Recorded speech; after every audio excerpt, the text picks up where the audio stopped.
You spent 6 months on that demo. The mix is clean. The arrangement is tight. The master sounds like it belongs on a Spotify editorial playlist. And the A&R rep that you finally got to listen didn't even make it past 30 seconds. Here's what nobody tells you. It wasn't the music. It was what they saw before they pressed play. Labels today don't just evaluate your sound.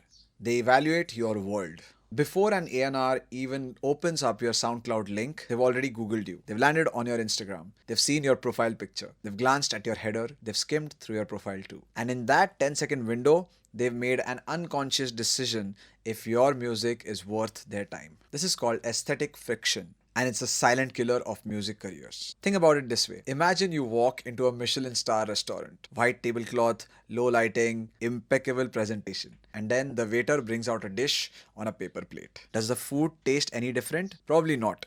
But your experience of it is completely ruined. The presentation broke the promise. That's exactly what's happening when you send a world class demo wrapped in a visual identity that looks like it was built by a free generic template. Let me give you a real example. Think about how Billie Eilish broke through in the music world. Yes, the music was undeniable. But look at the world she built before she even had label backing. The dark aesthetic, the specific green and black color palette her brother Phineas helped craft, the intentional visual language across every poster, every video, every single reel. She wasn't famous yet, but she already had a vision. Every visual element said the artist knows exactly who they are. Labels don't just sign music, they sign artists with a coherent identity because they're betting on you as a brand, not just as a producer. Now flip that. Remember how many unsigned producers you've seen with amazing music buried under a pixelated logo, inconsistent fonts, and a placeholder picture that's been there since 10 years. The music could be fire,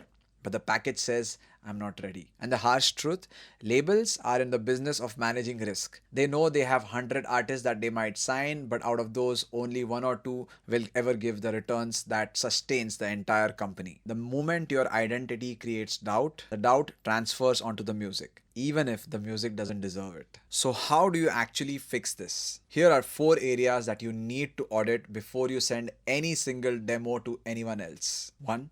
Your profile picture and logo. Your logo or profile picture is your handshake. It needs to be clean, high resolution, and intentional. You don't need to hire a design agency if you don't have the budget. Tools nowadays, including Canva and Adobe Firefly, with the right aesthetic direction can get you there. But it has to match the mood of your music. If you produce cinematic, orchestral trap, your visual identity should feel cinematic. Dark tones, sharp lines, and if you're a lo-fi singer-songwriter, warm textures, hand-drawn elements, earthy tones. The visual has to rhyme with the sonic. 2. Your social media headers. Your YouTube banners and Instagram highlight covers are premium real estate. They're the first thing that someone sees when they land on your page. A blurry banner, or worse, a default gray header, tells a label your digital presence is an afterthought. That translates to the artist doesn't think about the full picture. Update this. Make it tell a story. Include a tagline if it helps. Show your world in one glance. If you're pitching to managers, labels, or playlist curators, you need an EPK. Not a Google Doc with a SoundCloud link pasted in. A real design document. You can find a lot of good examples of EPK if you search online for some amazing artists or for the kind of artists that are in your genre of music. And your EPK should include your bio, high-res photos, your best track links, streaming stats, and a visual that matches your sound. Even one page is enough if it's clean, designed, and with intention. 4.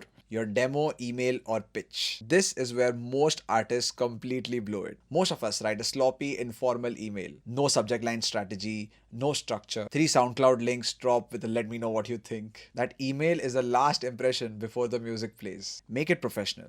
Make it brief. Make it feel like it was written by someone who respects the recipient's time. Subject line, 1 paragraph bio, 1 line about why this label specifically. That's it. Here's what I want you to understand on a deeper level. We live in the most visual era in human history. TikTok, Instagram, YouTube Shorts, the scroll never stops. Attention spans have shrunk. First impressions happen in milliseconds. And your aesthetic coherence is what tells the brain, consciously or not, whether to trust what it's about to hear. There's actually a name to this term. It's called the halo effect. When something looks polished and professional, we expect the content to be polished and professional as well. The inverse is equally true. Your visual identity is doing a PR before even a single note of your music plays. And if your visuals are misaligned with your sound, you've essentially put your music at a disadvantage before the music even starts. So do your homework before you pitch your next demo. Do a full audit. Open your Instagram, your YouTube, your TikTok, and your EPK. Look at it like you're an A&R rep seeing it for the first time. Ask yourself honestly,